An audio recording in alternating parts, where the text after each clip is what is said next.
Mandalore was a site of great conflict during the Clone Wars, undergoing a bloody civil war and the tyrannical rule of the ex-Sith Lord Darth Maul. But what exactly happened during the Siege of Mandalore, following Maul seizing power and then being defeated by Sidious?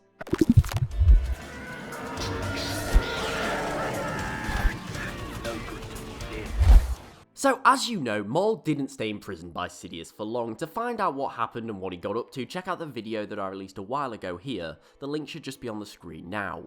Essentially, Maul escaped Sidious's custody and used his Shadow Collective and Mandalorian forces to strike back against Sidious, knowing that he was the most immediate threat. Now, this didn't actually go very well for Maul. Mother Talzin was butchered by Grievous, a majority of Maul's allies in the collective, including the Black Sun and Pikes, abandoned their leader before it was too late. This eventually led to Maul returning to Mandalore. Now, Mandalore at this point was in turmoil from the fighting. The Republic remained hesitant to invade the world due to its standing as part of the neutral systems. The late Duchess Satine's sister and now the head of the Mandalorian resistance movement against Maul's forces, Bo-Katan, urged Republic involvement. However, they couldn't. Prime Minister Almec, who Maul had appointed to be his puppet leader, still had a strong grasp on the world. It wasn't until the Separatists reportedly were taking measures to wipe out Maul's collective and that Maul had returned to the world that the Republic started to take notice. They knew that a CIS offensive on Mandalore would be imminent, and they couldn't risk the CIS taking control of the world. So they prepared plans for an invasion. The Republic, however, faced a new problem. They were stretched thinly due to the numerous sieges throughout the Outer Rim and lacked a commander for the attack. Luckily, General Anakin Skywalker's former apprentice and trusted friend Ahsoka Tano was there to lend a hand.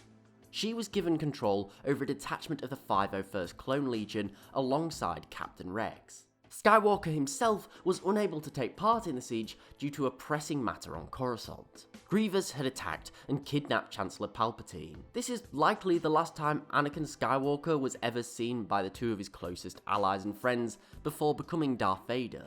Now, the siege itself was relatively short. Although Maul's troops were well trained and entrenched throughout the world, they were lacking numbers due to the prolonged fighting with Bo-Katan's forces. However, the fight was still bloody and brutal by all accounts, even with the support of a Jedi and an entire clone legion. Tano and Rex decided that they needed to cut the head off the Serpent and attempt to take Maul out. Without him, Almec would never be able to hold back the Republic onslaught, and his allies would quickly abandon him.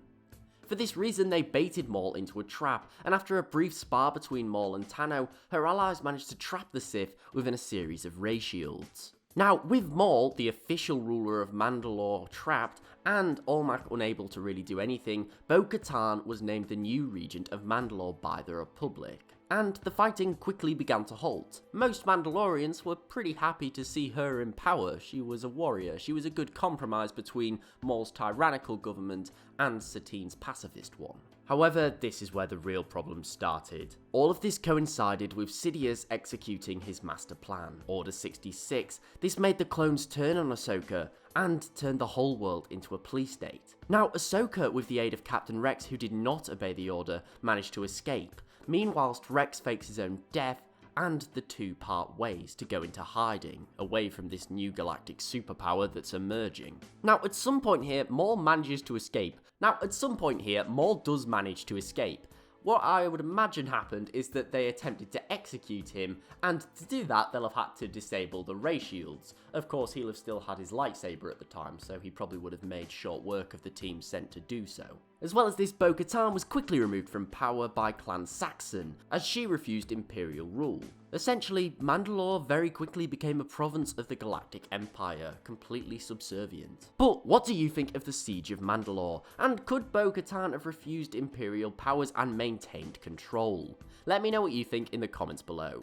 Thanks for watching. Please remember to like, share and sub, as it's really appreciated and it helps the channel grow. Also, don't forget to follow me on Twitter @TheLoreGuy and tick the bell for regular updates. Thanks again for watching. I do hope that you enjoyed, and I'll see you next time.